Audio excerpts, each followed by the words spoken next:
Alright, I think we're live. So, welcome everyone to Really Old Movies. I'm your host, Harrison Scullin, and today we got some old movie news, some behind the scenes review details about that film. We also have the films I watched for the past month in June. I'll be talking about those from Letterboxd.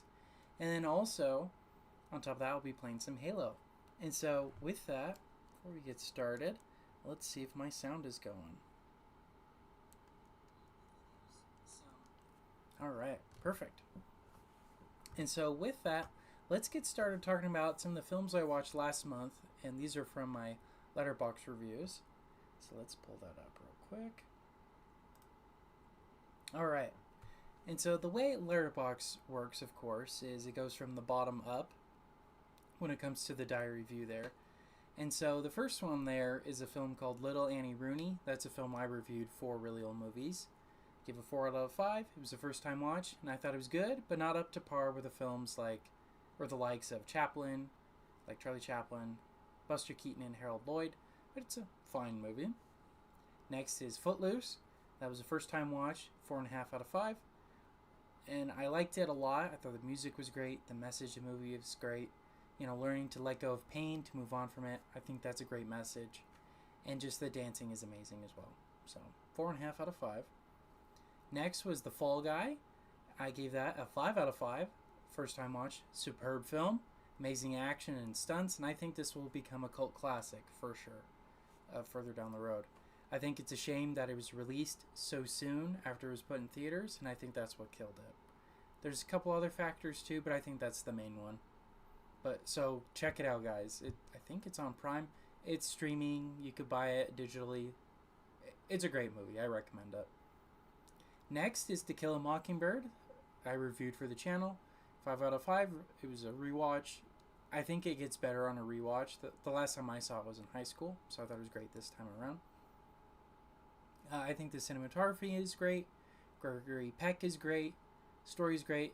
The only critique I really had is I would have liked the narration to have been a bit more consistent, because it was only in like 2 or 3 scenes. I wish it was kind of consistent throughout the film. Alright, next is the SpongeBob movie that I've seen probably a million times since I was a kid, since it's come out. I give it a 4 out of 5. I don't think it holds up as well as the Shrek movies do. Those I watched also a million times as a kid. But I still love the animation in this movie, the characters. But I think the show was better, and I think this should have been the series finale. Because after this movie is when it gets really weird. It's when the animation style changes, because they changed to a different studio. And it just got really weird. So I think this would have been a great closure to the story overall. Alright, the next film was Ruby Gillman, Teenage Kraken. And this is a first time watch for me. Gave it a 2 out of 5. I thought it was a terrible movie. It was a nonsensical plot.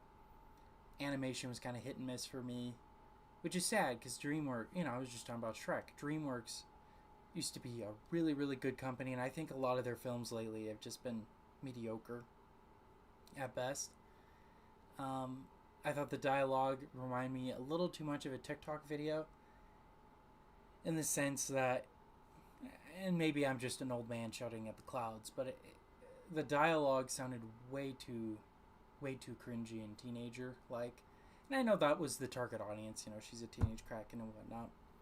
I guess for me, when I think of Shrek, to me that's like, the cream of the crop when it comes to to DreamWorks, where anybody and everybody could enjoy that movie. This movie just feels like they're gearing just towards teenagers, and that's fine. I just wish that DreamWorks would get back to a wider audience than it is now. So, yeah, 2 out of 5. Alright, the next film is The Golem, How He Came Into the World. That's one I reviewed for the channel, 3 out of 5. This was the first time watch. Okay, not great. I think a better German expression film would be Metropolis, Cabinet of Dr. Caligari. I think there's a couple other ones I thought of. Even the later, Universal Monster movies are better examples. But I love the costume. I thought the Golem costume was interesting. But he doesn't really do anything. He just kind of stands around like the statue he is. So I wasn't a huge fan of it. Alright, next was Strangers on a Train from, I think, 1951. I gave it 5 out of 5. This is a first time watch. I thought it was an excellent movie. I love how crazy the Bruno character was. Super unhinged and a really good psychopath. I also liked the character of Haynes. I liked him in Rope. He was also a character in that movie. And I also love the tennis scenes interspersed with the scene of Bruno trying to grab the lighter. I thought the tension and the filmmaking were great. It's excellent for that movie. And I also love the carousel scene and how tense that was. That was also really crazy. You know, only Hitchcock could make something as innocent as a carousel terrifying. So I love that. So I thought it was a great movie. And I love that his daughter was in the movie as well as Patricia. She's a great character. Absolutely hilarious. So yeah, I recommend Strangers on a Train. I'm definitely picking it up. All right, next is Rush Hour, which is I gave a 4 out of 5. This is a rewatch. I've seen it a few times. Last time I think was in high school. I thought it was hilarious on a rewatch, a great film, and I love the chemistry between Jackie Chan and Chris Tucker. I thought they were great. Some people don't like Chris Tucker, and I would probably normally be in that camp. I just think in this movie he was fine. I thought he was great, actually. So, yeah, if you haven't seen Rush Hour, check it out. All right. The next block of films. So the first one there is the film Blackfish, which is a documentary. I gave a 4 out of 5. It's a first time watch. Some pretty horrifying stuff here in this movie. You know, it reminded my wife and I a bit of Tiger King, that Netflix show. You know, to me, I think there's a way to have aquariums and zoos and whatnot. It just based on the documentary alone, I don't think SeaWorld's got it. I don't think they had the best... I should say, they're still around. They have the best model when it comes to it. We'll see. And I'm not one of those hippies or anything like that per se, but you know, or a PETA activist or anything like that. That no, but I will say, I mean, they were just showing like his top fin was like all flopped over, and that's not normal in nature and whatnot. And I guess too, each pack of orcas have different methods of communication, so they really couldn't talk to each other. Just all around, just based on the documentary alone. Again, I haven't heard the other side of what SeaWorld has said, because they're still around. This documentary is over 10 years old, so it is what it is, right? But if we take everything they say in this documentary at face value, then yeah, SeaWorld is a terrible company. It shouldn't exist, right? So, but I'm still on the fence about it. Again, they're still around, and I haven't really heard their side of it. It's one of those things, though, right? Where it's like, yeah, maybe not. Maybe not the best method of it. Maybe there should be more of a catch and release type of thing, or I don't know, like the movie Star Trek, Undiscovered Country, Voyage Home. Anyways, 4 out of 5. It was still a really compelling documentary, nonetheless. I mean, the trainers that got killed, that was heart-wrenching. Retching. So, all right, the next film was Shin Godzilla from 2016. I gave it a 4 out of 5. You know, I thought it was good, but I think I like Godzilla minus one more, just because of the characters, and to me, this film kind of feels like a live-action anime in the way it's edited and the characters act and whatnot and react. I'm not a huge fan of that style. I prefer the Godzilla minus one style a bit more, and I love the characters in that one and the drama in that one. This one, I will say, I like how it's a commentary, though, on how inefficient government can be. So I like that aspect of it, because they're all too busy arguing, you know, who should actually do stuff while Godzilla was wreaking havoc in the city, right? So I like that aspect of it, but that's about it. So that's why I gave it a 4 out of 5. Alright, the next movie was All Dogs Go to Heaven. Gave it a 4 out of 5. This is a first time watch. This is a film my wife grew up with, so I've never seen it. This is a first time watch for me. But I've seen a lot of other Don Bluth films, like Secret of Nim and An American Tail, and the video games too, like Dragon's Lair, Space Ace. Like, I played those on my iPhone when I was a little kid. So I kind of know Don Bluth's style a little bit. And had I not seen those, I would have thought this movie was super bizarre and weird. But having grown up with that and being kind of used to it, I was fine. I love this one though because it has a lot of heart to it, and so does like Secret of Nim, which I'll talk about in a second here. Um, and I also love the connection between Charlie and Anne Marie. I thought that was a very beautiful connection and very wholesome, and I love that the animation is a great throwback to just Tex Avery style and just 1930s kind of rubber hose animation in general. So if you're an animation fan and just love that era in general, I think you would really like this movie. I really did. I love Burt Reynolds as, I think it, not Bandit, that's Smokey and the Bandit, but as the character in this movie, I thought he was great. Alright, the next movie was The Minions Rise of Gru. This is a rewatch. I gave it 4 out of 5. I liked it way more this time around. I thought it was super hilarious. I thought the Minions are always great for me, and Gru was great. Just all around, they're fun movies. I like them way more than a lot of the modern Disney movies. I think those kind of are missing out on the fun that animated films can be, especially for families. So, I really like this one. Alright, the next one was The Secret of Nim. I gave it a 4.5 out of 5. And this was a rewatch. This is a film I've seen a lot.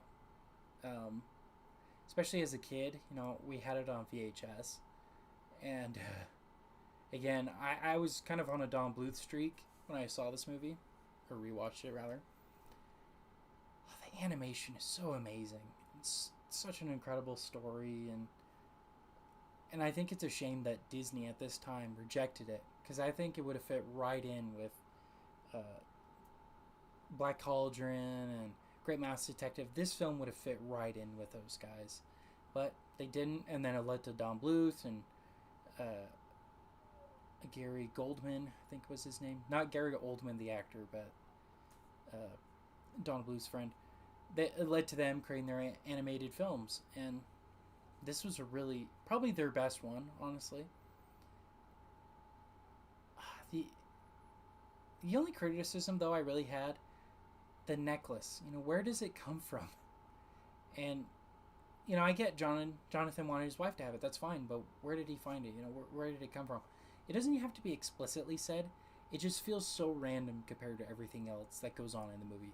And maybe it's just something that the Rats of Nim figured out how to create. I don't know, but...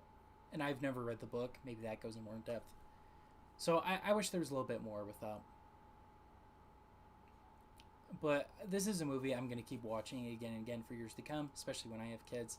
I want to scare them too. I used to be so terrified of that owl and Nicodemus. Their crazy eyes. It's always scary as a kid. But yeah, no, I love this movie. 4.5 out of 5. Alright, the next movie was Little Caesar from 1931. This is a first time watch. And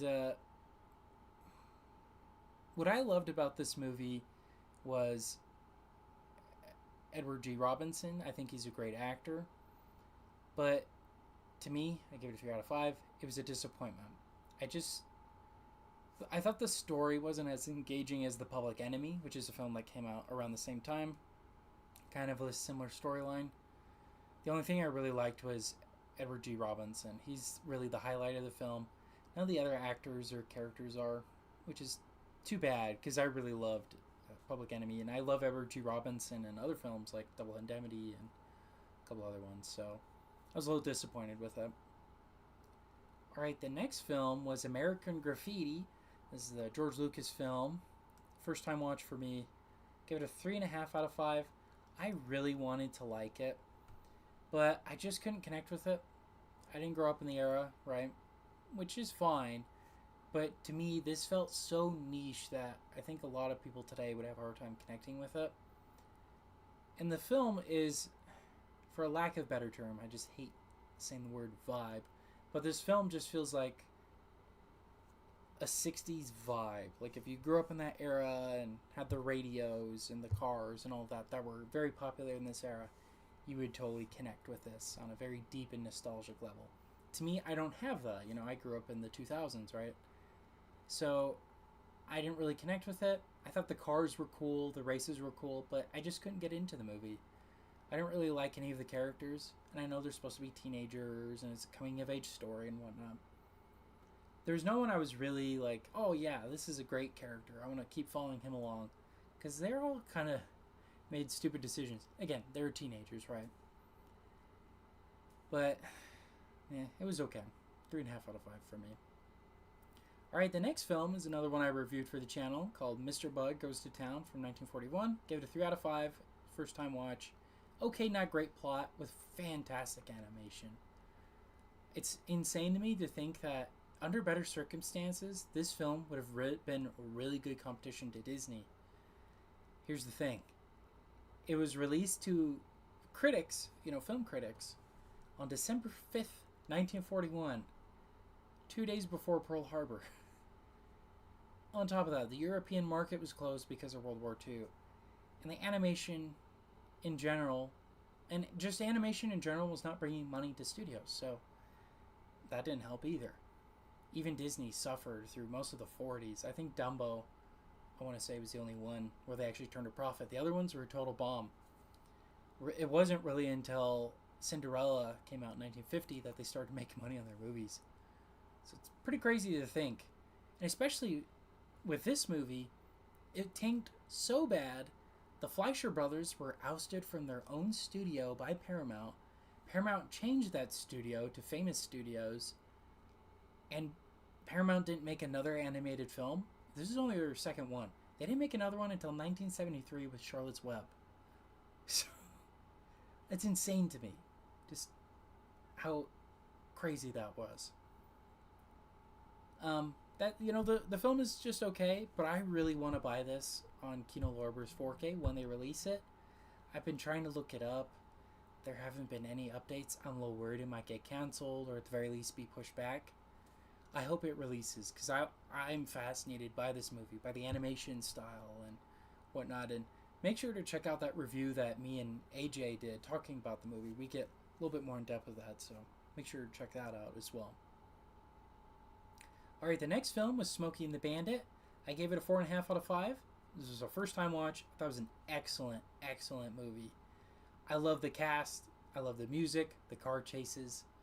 It was great. It was a great, just adventure film, on the run type of film. Almost like a Western, too, I might admit. I really loved it. I also love how unabashedly patriotic this film and just the 70s at this point in general were. I think that's something we're kind of missing today, and I think people could take notes from this movie especially, because, it's just such a good movie, and the music, again, so good. I recommend it. I'm looking forward to check out the second one. I hear it's not as good, and I hear the third one is just abysmal, but I'm still going to check them out. Figure out for myself. It's just crazy to me to think, though, that this movie, I think, was either the second or third highest grossing film in 1977 after Star Wars. That's crazy. So what that means is this was if it weren't for Star Wars, this probably would have been the highest grossing film of 1977. Star Wars just basically came out of nowhere for people. So. Alright, now the last section here, these are the last few movies I watched for June. Firstly was Spaceballs. This is a rewatch. I've seen it a million times, 4.5 out of 5. It's always a blast watching this movie. I just love the references to other science fiction films and how I notice them each time I watch the movie. And I just love the cast. The cast is great, and just Mel Brooks in general is a great director. Make great movies. So yeah, I highly recommend checking it out if you haven't seen it. Alright, the next film was King Kong from 2005, 4.5 out of 5, another rewatch. Such a good movie. Now, I was going to be on the Action Movie Guys podcast a lot this month. Well, recording, I should say, a lot this month, but just my schedule has changed a lot. One of the reasons why I actually wasn't able to do this a lot sooner, this live stream, but I digress. This is such an excellent movie. I love how faithful to the 1933 film it is. It's definitely a love letter to it. I thought the visual effects looked incredible. Even now, 19 years later, they still look amazing. I thought the acting for Naomi Watts and Adrian Brody were great. I love their romance. I also love Kong when he's fighting the dinosaurs. That's awesome. And the only real critique I have is I thought Jack Black was miscast. I love how he looks like Orson Welles and is kind of acting like him. But just the way Jack Black talks in this movie, he sounds like he's making jokes, and I have a hard time taking him seriously. I think it's just the way he is. He's great for comedy. There are actors that are really good at transcending serious drama and comedy, like Adam Sandler and Jim Carrey. I don't think Jack Black is one of those actors.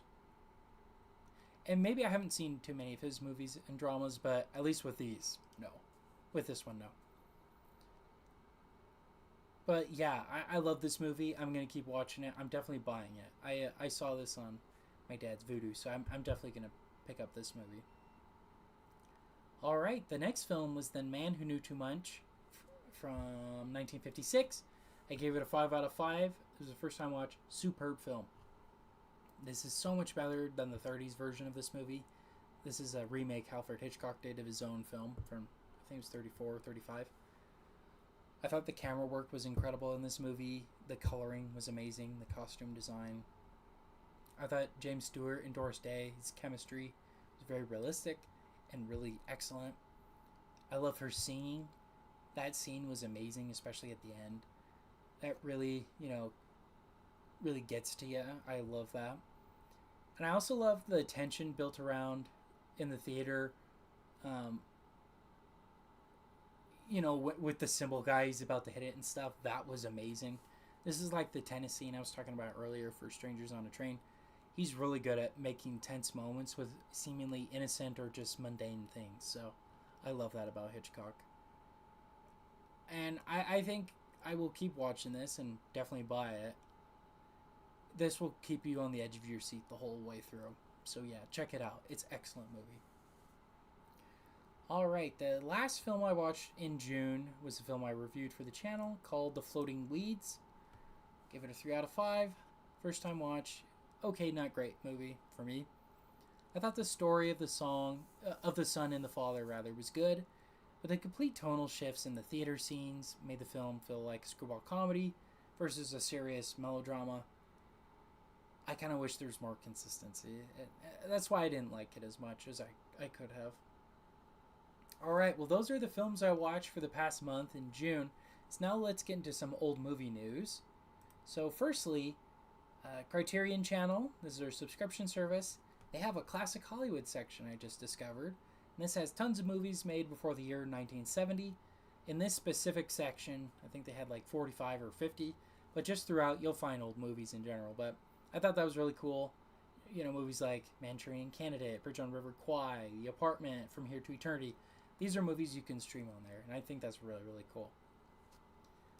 Alright, and then nextly for Kino Lorber, so they're offering a spring into summer sale, and this goes until July 22nd, so if you haven't picked any movies yet, make sure to do so. I haven't taken advantage of it just yet, but there's so many movies I want to buy. It's just hard to narrow it down sometimes. But yeah, if you haven't yet, Kino Lorber's a great place, and they've got great deals all the time, so make sure to check that out.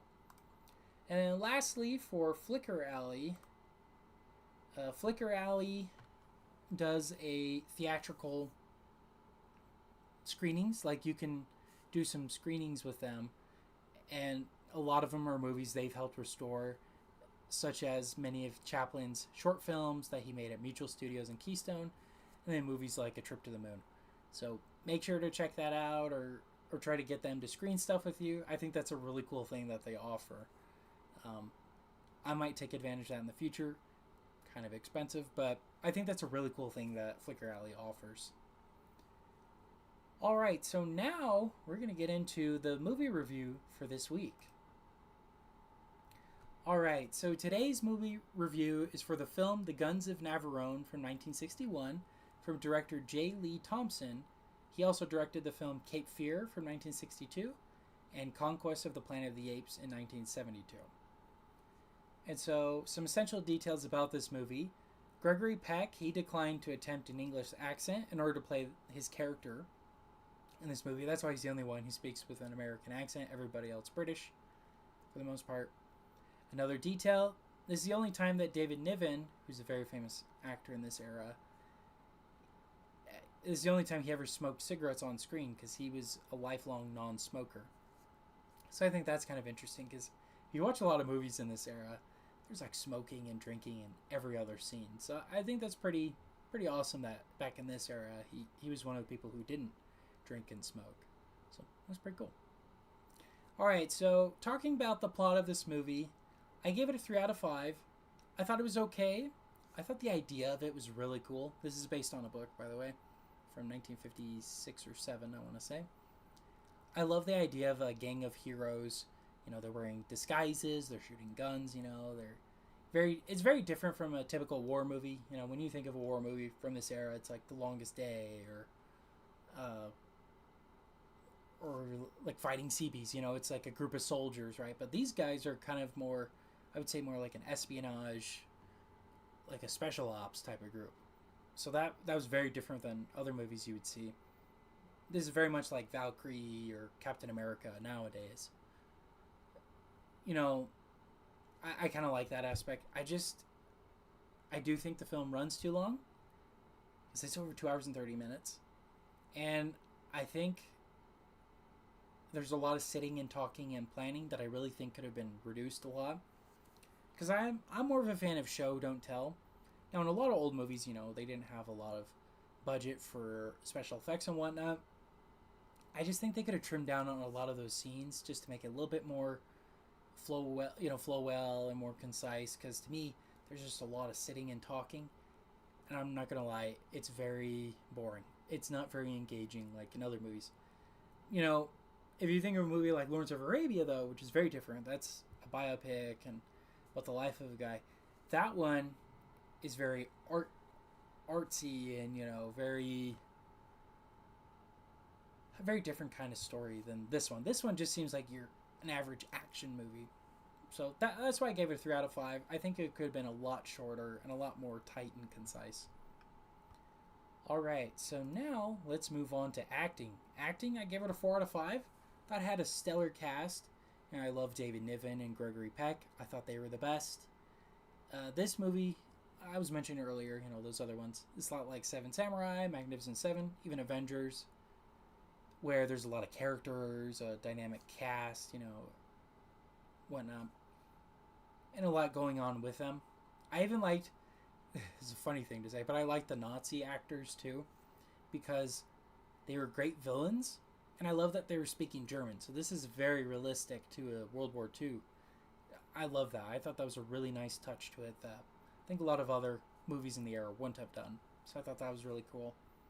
So yeah, to me the highlight is definitely the acting in this movie. One of the highlights. Alright, next is directing. So directing, I give it a 3 out of 5. This is J. Lee Thompson pictured here. I thought he did good, but not super great. So I give him 3 out of 5. I wish the plot was shorter, and I thought there were a lot of exposition scenes that really could have been a lot shorter. But I loved his ideas. That's why I didn't give it like a 2 or anything like that. I thought the ideas were there, and as far as I know, this is pretty faithful to the book. So I like that too. But that's the thing, you know, it's one of those things where like, do you want to be super faithful or do you want to be a somewhat good adaptation, right? It is what it is, but I thought the directing was just fine. I mean, the staging was good, the camera placement was good. All of that was fine. I just wish the plot was a little bit more concise.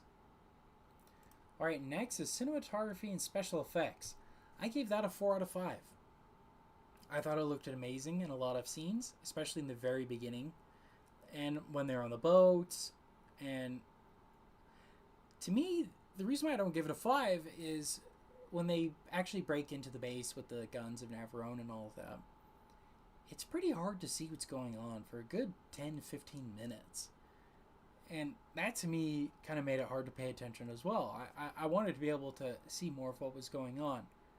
But I love a lot of the scenes, though, cinematography-wise. You know, on the boat, like right here, very realistic. I love the explosions and the fight scenes. Those were great as well. This is another highlight of the movie, is this aspect of it. So if you're a fan of explosions and stuff, you'll definitely like this movie. Alright, next is the music. The music, I gave it a 3.5 out of 5. I thought it was good. You know, definitely a lot more fanfare music and made it feel more like an epic and whatnot. It just wasn't super memorable. Like Lawrence of Arabia, which just came out 2 years after this movie, super memorable, super classic. This, I think if you heard it, you'd be like, oh, that sounds like an adventure or a war movie, right? I don't think you'd be able to tell it was from this specific movie, though, if that makes sense. But again, that wasn't the main focus of a lot of movies back then. If I heard it more, maybe, but I digress. That's why I gave it a 3.5 out of 5. Alright, so tallying that all up, that brings my Letterboxd score to a 3.5 out of 5, which I'll be keeping at that. And my Criticalist score makes that a 70%. So would I recommend this movie? I would say for the action scenes and the cast, yes. I think they're great. I think the explosions and the gunfights and all that are really, really cool. It's very much almost like an espionage, more thriller type movie. That aspect is cool. But keep in mind there's a lot of exposition scenes that take up a lot of time and makes it a very, very much a slow burn. Again, this movie's like, what is it, like 2 hours and 40 minutes? And there were a lot of epic scale movies at this time. This movie did not need to be that. Again, I mentioned Lawrence of Arabia, Ten Commandments is another one of those. They could get away with being very long. This film does not need to be that long. Alright, well those are my thoughts on the Guns of Navarone, and that's today's movie review. And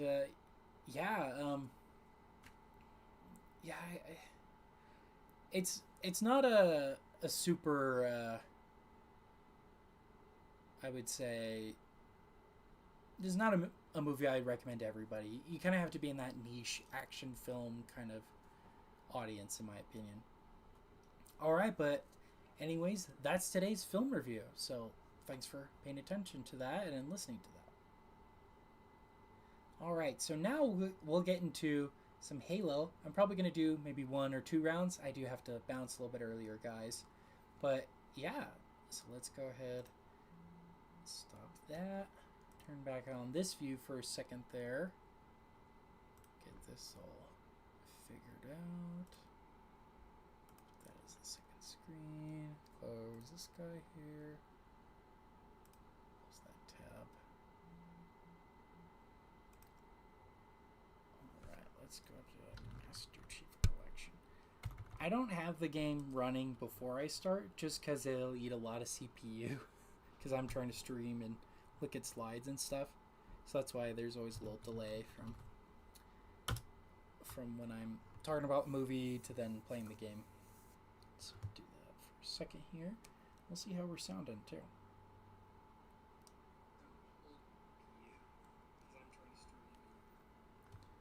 Right. Take a second here.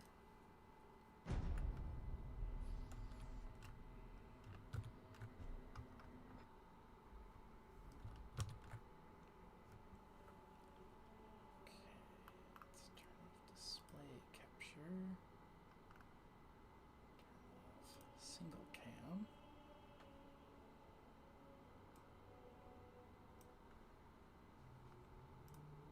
Turn up the game a bit for me.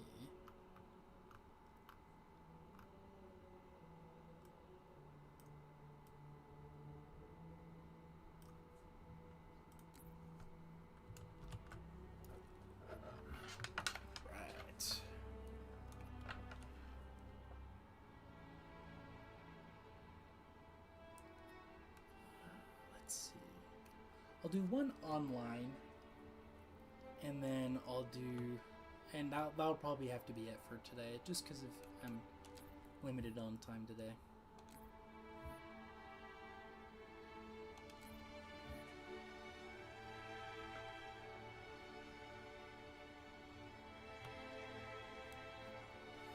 Yeah, Guns of Navarone, man. I really wanted to like that.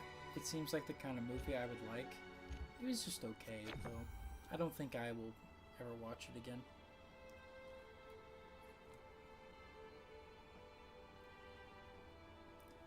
$4K looks really cool though, but I only want to buy 4Ks of movies I'm definitely going to watch again and definitely like.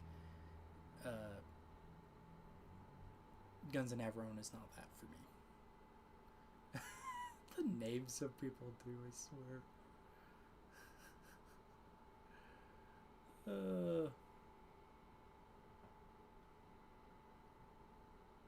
Yeah, I changed my gamer tag to really old movies. Slave. Right.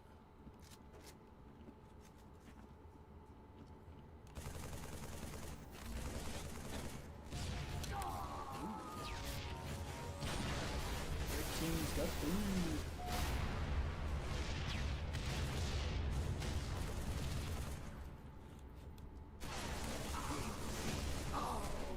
Yeesh.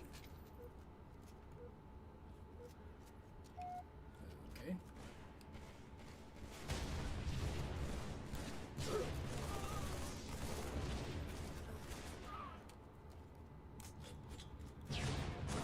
Oh, I was gonna use that on him, dang it. Okay. I don't know if you guys could hear my fan. I'm sorry if you can. Oh. Jeez. It's just so hot down here in California, man. Got to 106 today. Which, if you're in Arizona or other places, that's kind of on par. But okay, I gotta keep using that one.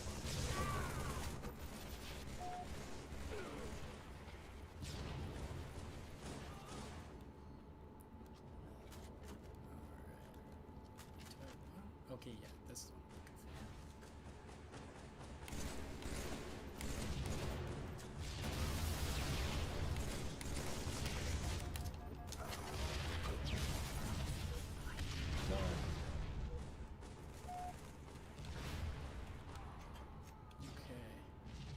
This Halo 3, isn't it?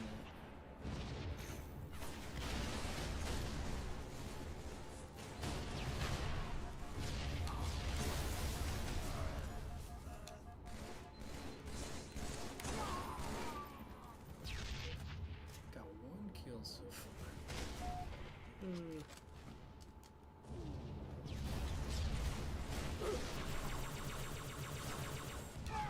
Jeez. You did good on that one.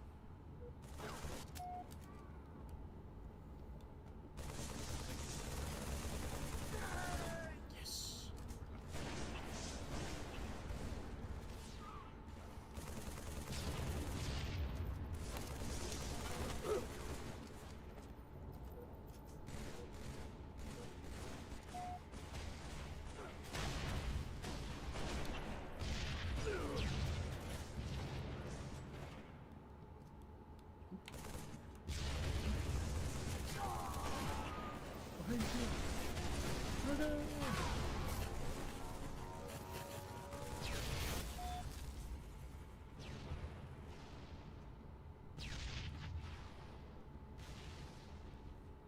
Hope everybody had a good Independence Day. Mine was pretty good. Watching fireworks and stuff. That was fun. And hanging out with family too. We did that yesterday, hanging out with family. But I always just love this time of the year. Very patriotic and whatnot. Just celebrating our liberties and whatnot is always fun.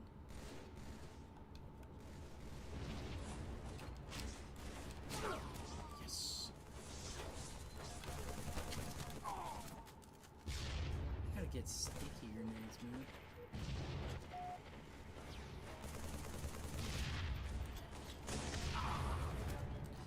That's what I've been trying to do, and they...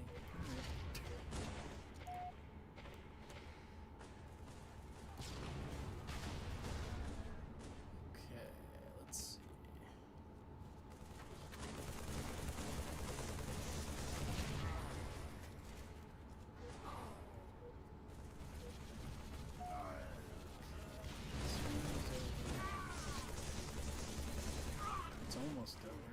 Then I gotta go.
right.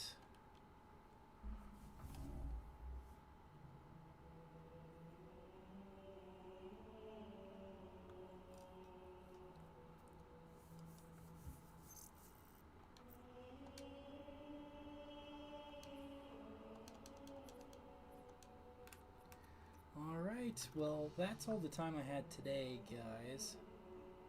Let's turn this camera back on.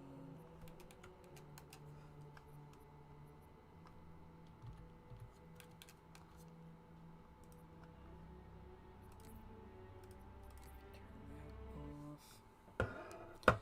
But thanks again for everybody for stopping by today. And again, this has been Really Old Movies. I'm your host, Harrison Scullin. Take care.